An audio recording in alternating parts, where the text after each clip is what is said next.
Hola, ¿cómo están? Bueno, ahora vamos a desarrollar un poquito un teórico un poco resumido en relación al tema régimen térmico de los suelos, en lo que sería la relación suelo-planta. Para volver a seguir haciendo un reconto de lo que hemos visto hasta ahora, hemos visto espacio físico, teniendo en cuenta las funciones del suelo para la planta, que es un poco definido el funcionalismo del suelo, espacio físico, agua en el suelo para las plantas.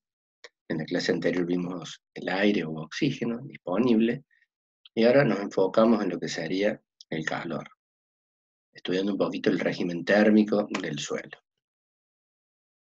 Como primer medida tendríamos que definir qué llamamos cuando hablamos de clima edáfico. Se define con dos conceptos fundamentales que son, por un lado, el régimen de temperatura y el régimen de humedad.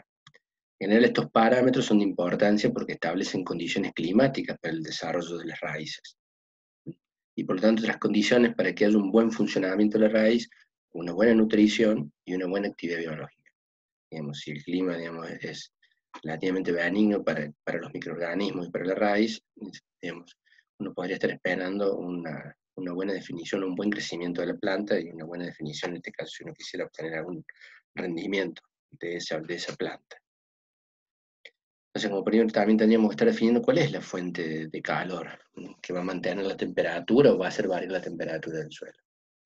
Principalmente la energía radiante del sol es la que determina el régimen térmico del suelo y el crecimiento de las plantas. Digamos, ustedes esto ya lo tienen que haber visto en agrometeorología, pero podríamos estar recordando un poquito que en un clima templado y por término medio se estima que el suelo recibe aproximadamente 144 calorías 10 centímetros cuadrados, y pensar que este valor puede variar con la latitud, la época del año, la nubosidad, la orientación a la que está ese suelo. No es lo mismo que esté, digamos, orientado al norte o al sur, digamos, va a variar de acuerdo si estamos en el hemisferio norte o en el hemisferio sur, y por supuesto la cubierta vegetal. Entonces un poquito eso marcaría, digamos, cuál es la fuente, es la radiación solar, digamos, no hay otra. Entonces el régimen térmico del suelo principalmente comprende el flujo de calor que el suelo recibe, que acabamos de decir que es la fuente del sol, los caracteres térmicos del suelo, o sea, de cómo está compuesto ese suelo, va a hacer que varíe ese régimen térmico. Y por último, el intercambio de calor entre el suelo y el aire. Entonces, como vamos a definir, o ya dijimos recién, la energía radiante del sol es la que determina el régimen térmico. Y se percibe, nosotros lo podemos determinar o medir a través de la temperatura. Ciertos factores físicos afectan esa distribución de la radiación en el suelo. Por un lado, la latitud geográfica, la exposición por pendiente orientación, altitud y vegetación. Bueno, vamos a desarrollar un poquito cada una de ellas. Pensemos que la radiación solar incidente tiene que ver con el ángulo de incidencia de los rayos solares. La latitud es muy importante en cuanto a la inclinación que van a tener esos rayos y tiene que ver, en función de la latitud, mientras más al sur o más al norte, si estuviéramos en el hemisferio norte, esos rayos van a llegar al suelo con mayor ángulo, entonces tienen que atravesar más atmósfera, muchas veces, digamos, la cantidad de calor para poder levantar un grado va a ser mayor. Por otro lado, la orientación de las laderas. En el caso nuestro, estamos en el hemisferio sur. Las laderas que miran al norte seguramente van a ser más cálidas porque van a recibir más insolación que las que miran al sur. Las nubes también las tendríamos que tener en cuenta, porque por un lado atenúan la intensidad solar porque se interfieren en la radiación incidente sobre el suelo, pero a su vez también regulan la pérdida de calor durante la noche. La nubosidad minimiza la oscilación térmica entre el día y la noche. En cuanto a la emisión de onda larga, de radiación infrarroja que puede hacer la Tierra. Los suelos de color oscuro absorben mayor cantidad de energía térmica que los de color claro, entonces eso teniendo en cuenta el albedo, tendríamos que tener en cuenta un poquito eso. Es decir, bueno, los suelos que en general son más oscuros los podemos relacionar con algún material, principalmente con mayor cantidad de materia orgánica que les dan, esos pigmentos les dan mayor oscuridad, tienen más posibilidades de absorber más calor que los que son más claros. La humedad del suelo también es importante, muy importante, porque puede regular la temperatura. Por esta razón, los suelos más húmedos se calientan y se enfrían más lentamente que un suelo seco. La conductividad térmica del aire es muy baja, ¿no? Entonces, mientras un suelo tenga mayor cantidad de aire definido por la porosidad, digamos, la posibilidad de calentarse o enfriarse también va a ser distinto. Por esta razón, por un lado, los horizontes superficiales, que pueden ser bien aireados, si el suelo estuviera, digamos, labrado, va a hacer que se calienten más lentamente o se enfríen más lentamente. La vegetación y la capa de residuos también, digamos, interfieren o modifican ese régimen térmico, porque la radiación incidente, digamos, va a variar en función de si tenemos mayor cantidad de vegetación en el suelo, digamos, la radiación va a ser absorbida por esa vegetación y no va a dar nueva posibilidad de que llegue al suelo directamente, entonces va a disminuir, digamos, la posibilidad de calentarse de ese suelo.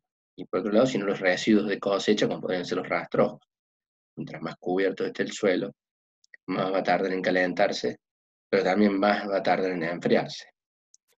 Y en los climas fríos, bueno, la capa de nieve, al menos sería para el caso, digamos, nuestro, como importante.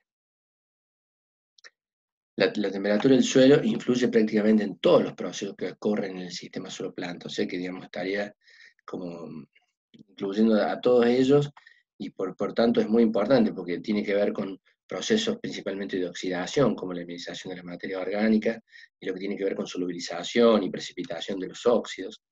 A mayor temperatura muchas veces son más solubles muchas sales, entonces después pueden que cuando se enfríen se precipiten por sobresaturación. En lo que tiene que ver con la germinación de semillas, en el crecimiento de las plantas, donde influye la actividad absortiva de las raíces, agua y nutrientes. Dentro de ciertos límites influyen en el rendimiento, digamos, no es determinante de ello, del rendimiento, pero dentro de ciertos límites podría estar, digamos, definiendo un potencial de rendimiento. En los cambios de estado del agua y del suelo, es la mayor cantidad del calor consumido, o sea que pasar del estado líquido a vapor, digamos, se llevan muchas calorías, entonces, mientras más agua haya en el suelo, digamos, va a estar regulando la temperatura del suelo. Y por otro lado, como factor formador, tiene que ver en lo que es la génesis del suelo. A mayor temperatura, todas las reacciones se dan a mucho mayor velocidad, entonces los procesos de génesis se ven acelerados. Dentro de los rangos de temperatura, digamos, de los procesos, digamos, en general podemos decir que entre 20 y 30 grados están las temperaturas óptimas. Si nosotros vemos el óptimo crecimiento de una gran cantidad de especies, en este caso es un ejemplo, pero la mayoría de las especies de interés agrícola van a rondar en esas temperaturas como temperaturas óptimas, ¿no? Y a su vez, dentro del suelo, todo lo que tenga que ver con la óptima nitrificación, o sea que los microorganismos van a estar funcionando en forma óptima para generar, en este caso, la minimización de la materia orgánica. Entonces, en esos rangos estaríamos para un suelo, digamos, agrícola, digamos, como buena temperatura para el desarrollo tanto de las raíces como para las funciones biológicas dentro del suelo. Para eso entonces tendríamos que definir un poquito lo que es calor específico y capacidad calorífica. De eso sería de una sustancia en general, pero bueno, uno lo podría estar aplicando en este caso al suelo. Se conoce como calor específico la cantidad de calorías necesarias para elevar en 1 grado centígrado esa sustancia o compuesto que nosotros estamos viendo. El calor específico del agua es igual a la unidad y superior a la de cualquier otra sustancia. O sea que el agua, digamos, es 1, es el calor específico, y todas las otras sustancias van a estar por debajo de él. Se mide en calorías, gramos o joule gramos. Y por un lado, la capacidad calorífica es el calor específico de una sustancia multiplicado por su densidad. El resultado corresponde a calor específico por unidad de volumen, es caloría por centímetro cúbico o joule por metro cúbico. Como podemos ver en esta tabla, para lo que son los componentes que forman un suelo, digamos, hay variaciones dentro de ellos. Fíjense que tanto los componentes minerales, ya sea de arcilla o el resto de los componentes silicatados, son más o menos parecidos en cuanto al calor específico. Pero fíjense que los componentes orgánicos requieren mayor cantidad de calor para elevar 1 grado centígrado. En el caso de los componentes orgánicos, necesitamos más calorías para calentarlos que un componente mineral. Si lo comparamos con el agua, necesitaríamos mucha mayor cantidad de calorías. En este caso el aire sería distinto. Entonces, en función de eso, y como el suelo, digamos, no es un compuesto de muchas sustancias, en este caso minerales, orgánicos, agua, aire, digamos, es que en general el calor específico del suelo, digamos, es como una suma de todas ellas, ¿no? Prorrateadas de acuerdo a la cantidad que tiene cada una. Entonces, el calor específico del suelo se calcula sumando el producto del calor específico de cada uno de sus componentes por la masa respectiva, y se refiere a la unidad de masa del suelo. Entonces, fíjense que va a ser la masa que haya de arena por su calor específico, la de arcilla por su calor específico, la de limo por su calor específico, la masa de los compuestos húmicos en este caso, después la del agua y la del aire. Todas ellas, digamos, darían lo que es el calor específico del suelo. Eso expresado en masa y expresado en este caso en volumen. La capacidad calorífica es igual a la suma de los productos de fracciones volumétricas de los compuestos, podría estar expresado en masa o en volumen. Lo otro que tendríamos que estar definiendo también es la conductividad térmica de los suelos. Se define como la cantidad de calor que fluye en el tiempo a través de un cuerpo cualquiera y está relacionado con el área, la longitud y la naturaleza y el gradiente que existe en el sistema. O sea que tiene que ver la cantidad de calor que fluye en el tiempo a través de esto. Fíjense que las unidades en este caso son calorías, centímetros, segundo. ¿Cuántas calorías fluyen por centímetro en un determinado tiempo? Y eso va a estar definido un poco por la sustancia, digamos, o el componente del suelo que estemos hablando.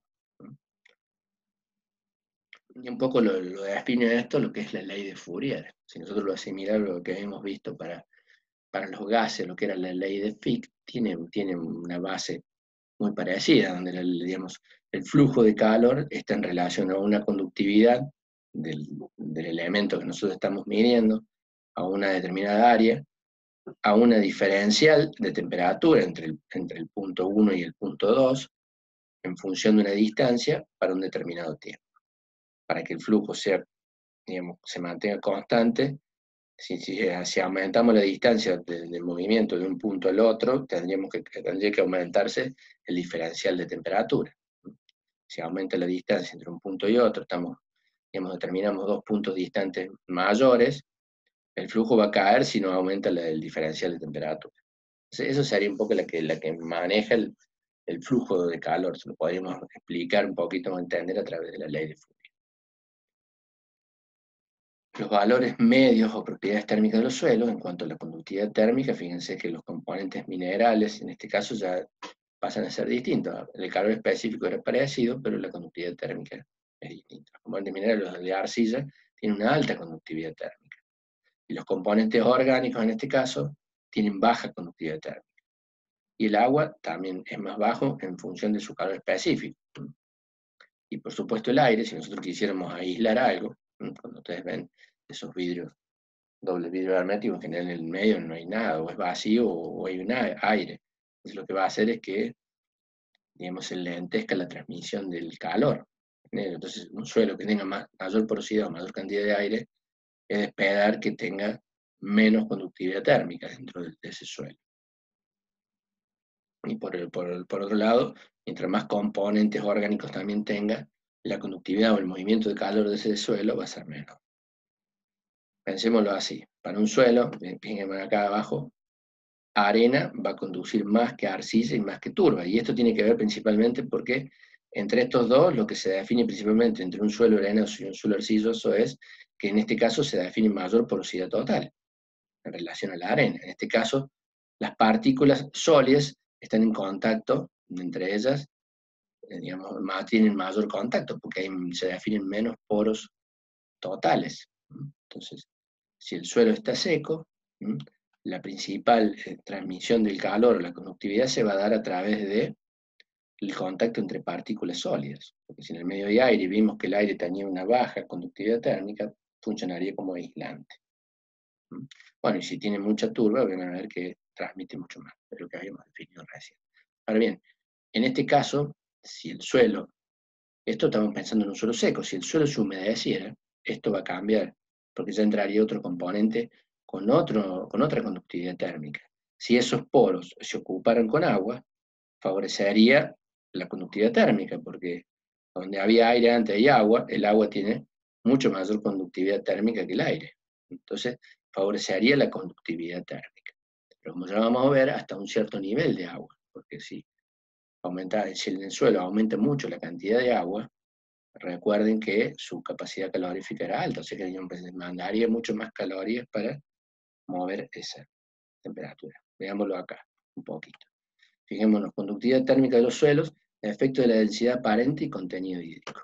Inicialmente, si el suelo está seco, y estas son para un mismo suelo, distintos niveles de densidad aparente de ese suelo, desde baja densidad hasta a ese mismo suelo compactado. Si el suelo está seco, digamos, la compactación tiene influencia sobre la conductividad térmica. Fíjense que el suelo seco transmite el suelo, digamos, no densificado en condiciones secas, digamos, conduce menos el calor que un suelo, digamos, que está más denso. Y esto tiene que ver porque el suelo denso perdió poros, ¿no? Entonces las partículas sólidas entre ellas están en mayor contacto. Pero es un efecto, digamos, que es diferencial, pero no es tan grande.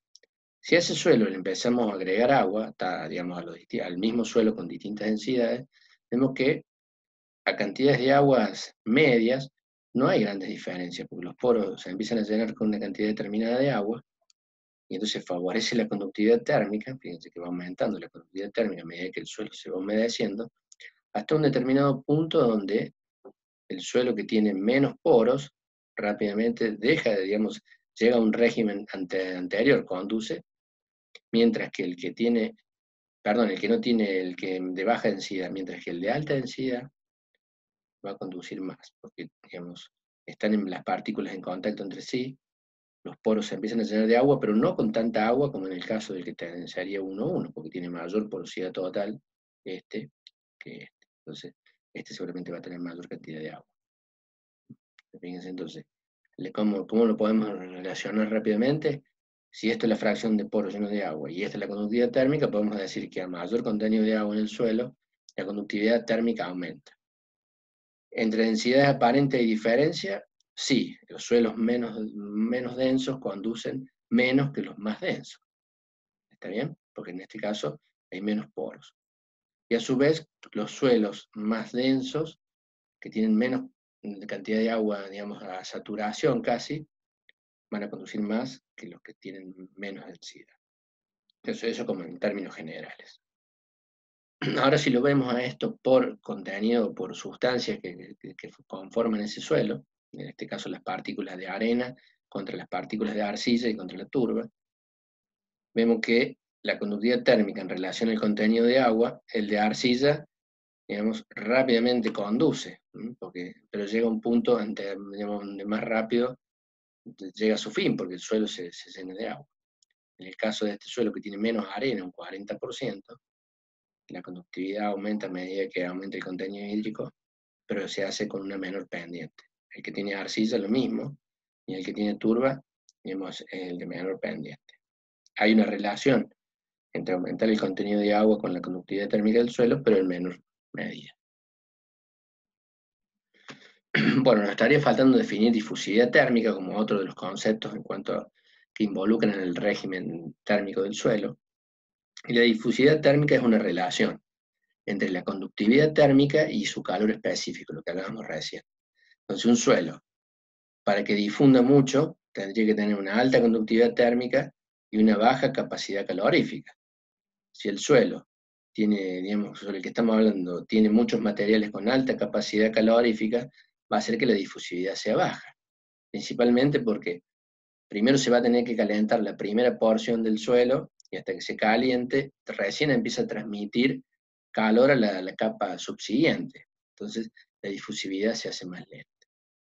Entonces, ¿qué nos dice acá? Es la variación térmica del suelo cuando ingresa el mismo un flujo de calor. Pensemos en lo que es la difusividad térmica en este caso, para un suelo muy húmedo. Fíjense, el calor incidente por esta parte, la que es la fase sólida, se va a ir calentando en la primera capa. Si tiene mucha agua en esta parte, la transmisión va a ser baja, porque justamente este compuesto, que es el agua, tiene una alta capacidad calorífica y su conductividad térmica no es tan alta.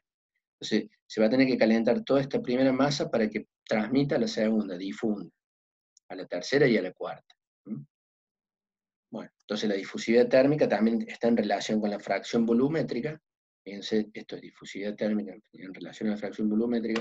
En el caso de un suelo arenoso, que tiene por definición tiene una menor porosidad total, rápidamente va a aumentar la difusividad hasta un punto donde los poros ya tienen tanta agua que hace que calentar toda esa agua y transmitir a la capa subsiguiente se hace más lento, es que empieza a disminuir la difusividad. Y lo mismo para un suelo que tiene arcilla, y en el caso de turba no es tan importante, porque ya la turba tiene una alta capacidad calorífica, lo que le define una baja difusividad térmica. Fijémonos acá. En el suelo arenoso húmedo, la conductividad térmica es 0,017 y la difusividad térmica 0,01. Ahora, si el suelo arenoso está seco, la conductividad térmica es muy baja, casi 10 veces menos. Pero si comparamos su difusividad, se hace mucho más baja. En este caso, el agua ayuda a la difusividad térmica, como lo vimos acá. Bueno, en el suelo, digamos, si nosotros estuviéramos en el campo, la temperatura del suelo tiene distintas variaciones. La temperatura del suelo es una medida de la que se dispone de muy pocos datos. En general, digamos, ahora muchas estaciones meteorológicas automáticas tienen sensores que van en el suelo y uno tiene registros, digamos, a lo largo del año de la temperatura del suelo, digamos, de acuerdo a la profundidad que estén ubicados los sensores, pero en general es más difícil conseguir datos si nosotros quisiéramos modelar la temperatura del suelo. Entonces, en general se dice que la temperatura del suelo a 50 centímetros de profundidad es equivalente a la temperatura del aire atmosférico más 1 grado. A 90 centímetros de desde la superficie, la temperatura prácticamente no varía entre el día y la noche. Dijimos, no, acá en 80 centímetros ya la variación en el día no tiene casi variación. Mientras en la superficie, tenemos al mediodía es máxima la temperatura y rápidamente se enfría en la noche. Entonces esas serían las variaciones estacionales, que este mismo gráfico lo podríamos estar viendo, como en este caso, en forma diaria, lo podríamos estar viendo en forma semanal o en forma anual, como es la temperatura. En el caso de la temperatura, digamos, fíjense que acá para la diaria siempre hay un desfasaje entre el pico máximo en relación a la máxima radiación. Fíjense que el pico máximo se da con un retardo en relación al mediodía.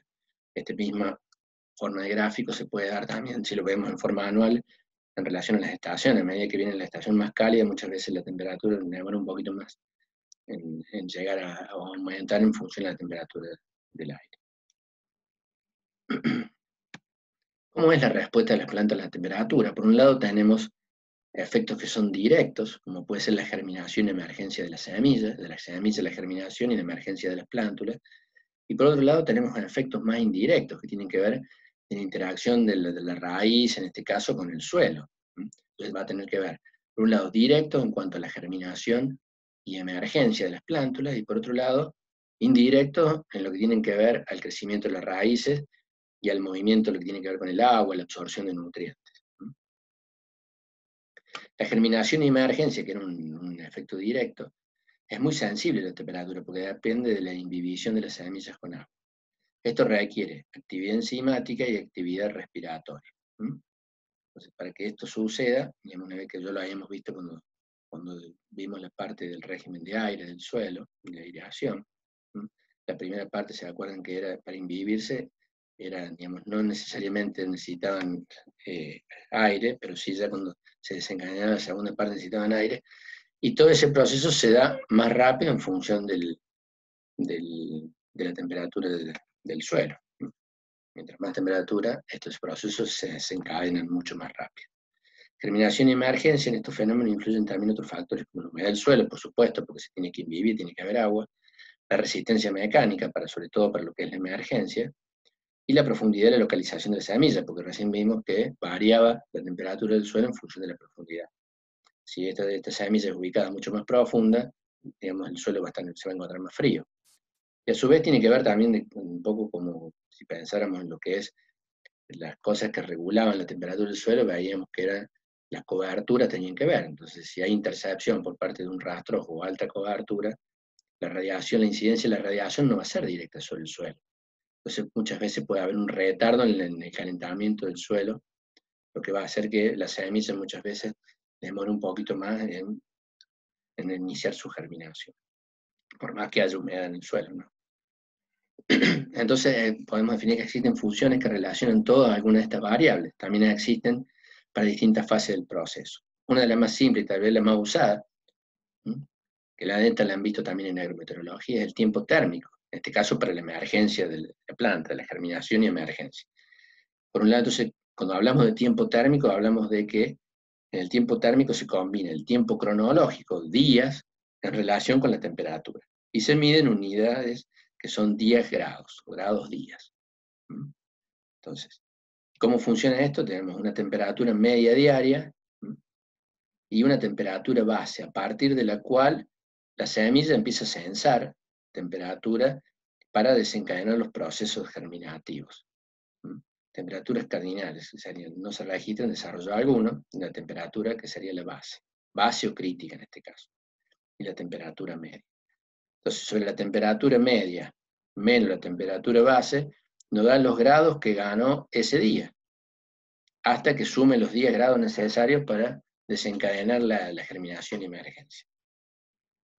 El tiempo térmico se relaciona con el desarrollo, se usa también para calcular la tasa de desarrollo y tiempo cronológico de las plantas para cumplir las etapas de desarrollo durante su ciclo vital. Esto es un poco lo que han visto en agrometeorología. En este caso estaría focalizado lo que es la germinación de la semilla. Eso lo podemos ver acá. La temperatura base y los requerimientos de tiempo térmico de varias especies. Fijémonos en el caso del trigo. El trigo empezaría a censar temperatura para desencadenar la germinación a partir de los 2,6 grados. Y estaría necesitando sumar 78 grados días para ahí desencadenar la germinación y emergencia. Entonces, si acá nosotros tuviéramos 10 grados de media, tendríamos que estar restando 2,6 y ese día sumó X grados de temperatura, y ahí vamos a poder calcular cuántos días nos va a llevar juntar estos grados días. En el caso del maíz es 9,8, 10 grados casi. Entonces depende un poquito de los maíces, si son más maíces flinos, maíces dentados, digamos, pueden variar un poco los grados a partir del cual empiezan a censar temperatura. Este es un cultivo estival y este por supuesto un cultivo invernal. Fíjense que las temperaturas base varían. Entonces en este caso también, si la temperatura base fueran casi 10 grados para el maíz, si tenemos temperatura media de 20 grados, nos llevaría casi 6 días juntar los 61 grados que desencadenarían la germinación de la planta. Entonces así funciona esto de los grados días. Fijémonos acá, influencia la temperatura del suelo sobre la germinación del trigo. Este es el tiempo para el 10% de emergencia y para el 90% de emergencia, que sería los granos, acá los cuadraditos. Fijémonos en esta, si la temperatura media es de 5 grados, a la planta le va a llevar por lo menos a emerger casi 26 días, 27 días. Ahora, si la temperatura media del suelo, cuando sembramos ese trigo, que no es tan probable porque se hace en invierno, germinaría en menos de 7 días. En general, las temperaturas de trigo rondan por acá, entre cerca de 10 grados en el suelo. Entonces, en general, tardan aproximadamente 15 días en emerger un trigo. Bueno, vimos que para lo que tenía que ver con lo que era directo, y que ahora veríamos lo que es directo sobre el crecimiento de las raíces. La temperatura óptima para lo que es el crecimiento propiamente de la raíz tiene que ver con la especie. Si es estival o invernal va a ser distinto, si es carbono 3 o carbono 4, por la naturaleza térmica del clima, digamos, de cómo está funcionando en el suelo. Tanto la elongación como la ramificación de las raíces tienen su temperatura óptima.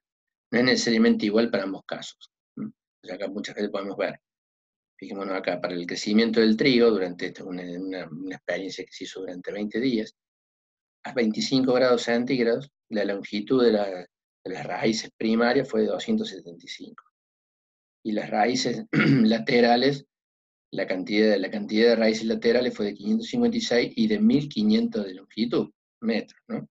Ahora, si ese trigo hubiera tenido 10 grados centígrados, las raíces seminales serían de 77 metros y la ramificación se vería drásticamente afectada, 63. Entonces fíjense que no es la misma temperatura óptima en cuanto al crecimiento de raíces para lo que es el crecimiento, para lo que es la ramificación. Eso puede variar.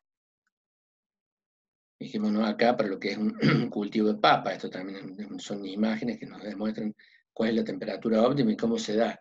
Por un lado, el crecimiento, en el caso de 15 grados no se vería tan afectado, pero sí se ve afectado la ramificación si lo comparamos con los 20 grados, que por ahí sería la temperatura óptima. Y si nos vemos con temperaturas supraóptimas, también vemos que la elongación no se ve tan afectada, pero se empiezan a afectar las ramificaciones.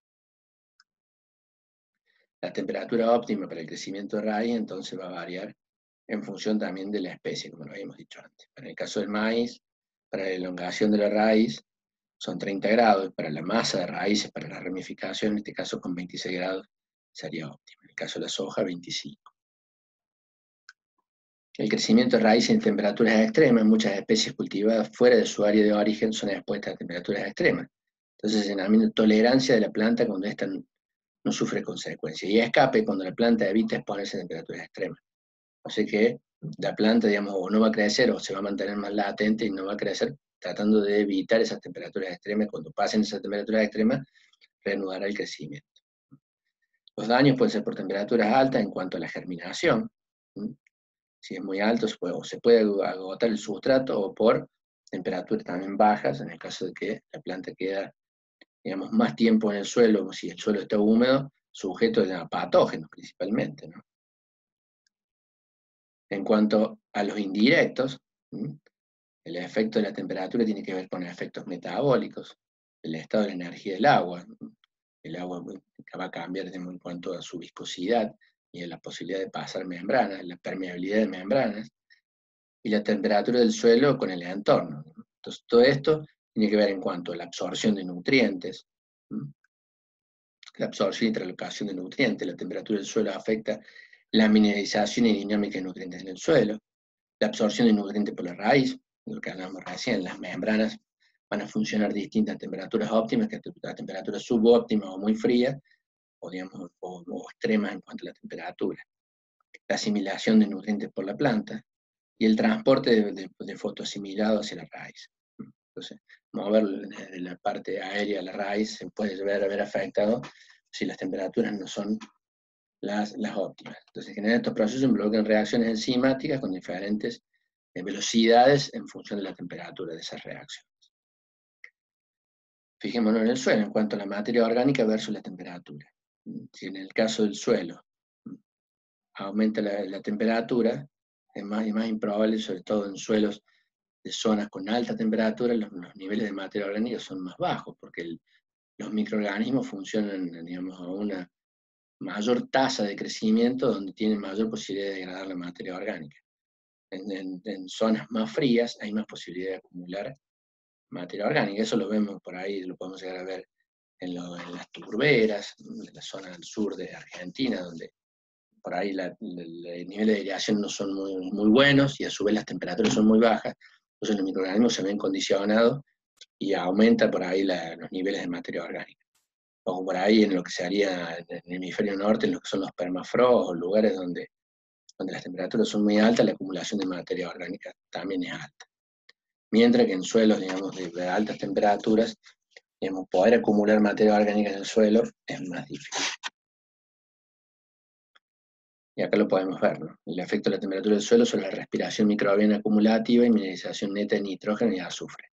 Fíjense que a medida que aumenta la temperatura en el suelo, esto si lo evaluamos a nivel de dióxido de carbono, que sería cómo están respirando los microorganismos, vemos que la respiración aumenta. El carbono respirado, lo vemos acá en marrón, y vemos a su vez que la liberación de nitrógeno de esa materia orgánica, lo que sería la tasa de mineralización, aumenta, y el azufre mineralizado también. Entonces, digamos, el régimen térmico tiene un efecto, digamos, indirecto en cuanto a la disponibilidad de nutrientes para la planta. Es directo en cuanto a la mineralización, pero para la planta, digamos, poder tomar o no tomarlo es un efecto indirecto. La modificación en el régimen térmico de los suelos tiene que ver con que se puede modificar mediante la regulación de la radiación entrante o saliente, cambiando las propiedades térmicas del suelo. ¿Y cómo podemos llegar a cambiar la propiedad térmica del suelo? Por supuesto que no vamos a poder cambiar la textura del suelo, le poner más arena para que sea menos poroso o más arcilla. Eso no sería, digamos, factible de hacer, pero sí podemos llegar a hacer en cuanto a la incidencia de la radiación. Por un lado, aumentando la cubierta vegetal. Digamos, si tenemos mayor cantidad de rastrojos, un mulch de cobertura, va a hacer que la radiación no sea directa, entonces podemos estabilizar la temperatura del suelo, que no llegue a temperaturas extremas, y tampoco que durante la noche, digamos, se fugue mucho calor del suelo.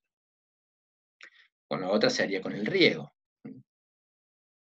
Aumentando la tasa de riego, la cantidad de agua en el suelo, acuérdense de lo que era el calor específico del agua, va a regular la temperatura del suelo. Entonces, durante la noche también, o se va a calentar menos durante el día, y durante la noche la fuga de calor, si pensáramos en lo que son las heladas, va a ser mucho menor, entonces el suelo se va a enfriar menos. Y por otro lado, la modificación de las condiciones físicas del suelo.